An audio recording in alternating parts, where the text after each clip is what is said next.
এই মস্তিষ্ক রয়েছে না, এই মস্তিষ্কর দাম গবেষকরা জানাচ্ছে, যদি বিজ্ঞানীরা জানাচ্ছে যদি বানানো যেত তাহলে 5,000 কোটি টাকা লাগতো এই মস্তিষ্ক বানাতে, তো এত সুন্দর হতো না। এই মস্তিষ্ক চালাতে যে বিদ্যুৎ লাগে এটাকে 2000 কোটি কিলো ওয়াট বিদ্যুৎ লাগে। একটা মস্তিষ্ক পুরো বাংলাদেশ চলে যাবে, আর কিছু বিদ্যুৎ বাইরের দেশে বিক্রি করে এই দেশ টাকা রোজগার করতে পারে। এই আপনি চিন্তা করেন যে শিরোপশিরাগুলো, একটা তারের হেডফোনকে পকেটে দেবেন আর বের করবেন, দেখবেন ছাড়াতে হচ্ছে, তাই না? জুড়িয়ে যাচ্ছে। এই পুরো শরীরের মধ্যে এরকম জড়ানো পেছনে যত শিরা আছে না, এই শিরাগুলোকে বলা হয় খুলে খুলে রাখা হলে 11 একর জমি লাগতো, 11 একর জমি লাগতো। কেন ইমাজিন আমাদের মধ্যে কি রয়েছে, পুরো শরীরে 650টা মাংসপেশি রয়েছে, যা ইনস্ট্রাকশন দেবেন তাই করবে। আজকে একবার ভেবে না কাল একটা বাইক কিনবেন, হন্ডা কিনবেন, আপনি বাইরে বেরোবেন দেখবেন সব বাইকের দিকে নজর যাবে, এই বাইকটা ভালো, এটা সুন্দর, মাইলেজ ভালো, কোনটা ভালো, কি দেখবো। যতক্ষণ না কিনবেন মস্তিষ্ক আপনাকে ছাড়বে না, ও চিন্তা করতে থাকবে। ঠিক সেরকম একটা কমেন্ট যখন দিয়ে দেবেন এই মস্তিষ্ক আপনাকে ওই কাজে এগিয়ে নিয়ে যাবে। পৃথিবীতে মানুষ না বেসিক নিডসগুলো ফ্রি পেয়ে গেছে।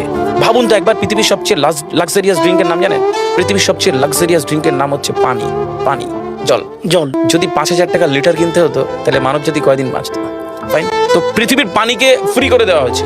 অক্সিজেন, একটি গবেষণা জানায় সারাদিনে একটা মানুষ যত অক্সিজেন নেয় এই টাকা দিয়ে কিনতে হতো তাহলে 3.5 লক্ষ টাকা লাগতো একদিনের। শুধু রাত হয় বলে আপনাকে কত টাকা ইলেকট্রিসিটি বিল দিতে হয়, তাই না? ফ্রি পেয়েছি।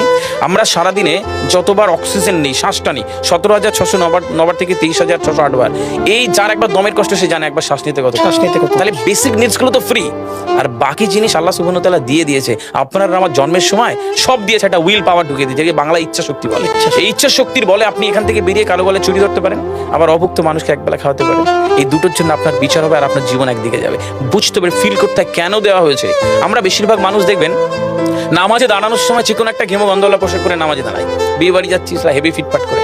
কখনো এটা ভেবে নামাজে দাঁড়ায়নি যে আল্লাহ সুবহানাহু ওয়া তাআলার সামনে দাঁড়াচ্ছি, যিনি আমাকে সৃষ্টি করেছেন, আমার রবের সামনে দাঁড়াচ্ছি। এই ফিলটা হয় না।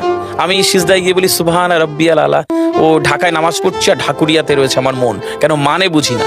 আমরা তাকবীরে তাহারিমা করি আল্লাহু আকবার, আল্লাহ সর্বশ্রেষ্ঠ, ফিল করি না। যখনই না ফিল করবেন তখন অনুভূতি আসবে না। সূরা জুমার আয়াত নাম্বার 9 খুব সম্ভবত আল্লাহ সুবহানাহু ওয়া তাআলা কোরআনে বলছে যে জানে আর সে জানে না, দুটো ব্যক্তি এক হতে পারে না। সুতরাং বুঝতে হবে। হাদিস শরীফে আমরা সবসময় পড়ি না যে শহীদের রক্তের তুলনায় জ্ঞানীর কলমের কালি অনেক বেশি মূল্যবান। কেন বলেছে? ফিল করতে হয়।